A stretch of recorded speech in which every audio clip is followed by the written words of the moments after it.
آج میں آپ کے سامنے ایک ایسی ایپ کے حوالے سے بات کرنا چاہوں گا جو پلے سٹور پر بآسانی مل جاتی ہے اور جس کا استعمال ہر کوئی کر رہا ہے، پھر چاہے بڑے ہوں یا چھوٹے، لڑکے ہوں یا لڑکیاں، ہر کوئی اس ایپ کا یوز کر رہا ہے اور شاید آپ بھی۔ اب آپ سوچ رہے ہوں گے ایسی کون سی ایپ ہے کہ جس کا استعمال ہر کوئی کر رہا ہے؟ تو جی ہاں، اس ایپ کا نام ہے سنیپ چیٹ۔ اس ایپ کے ذریعے آپ مختلف فلٹرز کا استعمال کر کے اپنے خوبصورت چہروں کو حرام جانوروں کی شکلوں یعنی کتے، بلی اور بندروں کی شکلوں میں بدل دیتے ہیں۔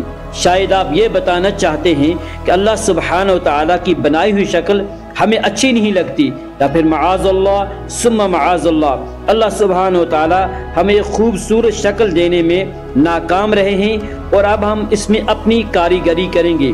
حالانکہ اللہ سبحانہ و تعالیٰ قرآن حکیم کے اندر فرماتا ہے لَقَدْ خَلَقْنَا الْإِنسَانَ فِي أَحْسَنِ تَقْوِيمٍ، کہ انسان کو ہم نے ایک خوبصورت سانچے میں ڈالا ہے، یعنی انسان کو ہم نے سب سے زیادہ خوبصورت بنایا ہے۔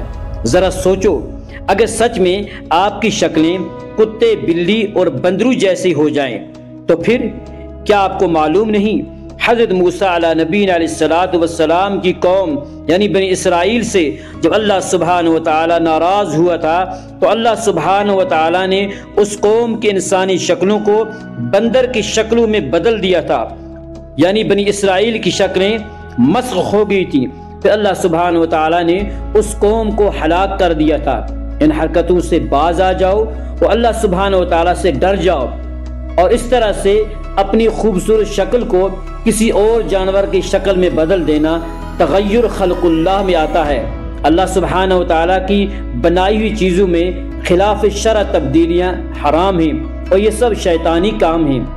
وَمَن يَتَّخِذِ الشَّيْطَانَ وَلِيًّا مِن دُونِ اللَّهِ فَقَدْ خَسِرَ خُسْرَانًا مُبِينًا، اور جس نے اللہ کو چھوڑ کر شیطان کو دوست بنایا وہ صریح نقصان میں پڑ گیا۔ یہ سب شیطانی کام ہیں، حرام کام ہیں۔ اللہ کے عذاب سے ڈر جاؤ اس سے پہلے کہ دیر ہو جائے، شاید کہ اتر جائے تیرے دل میں میری بات۔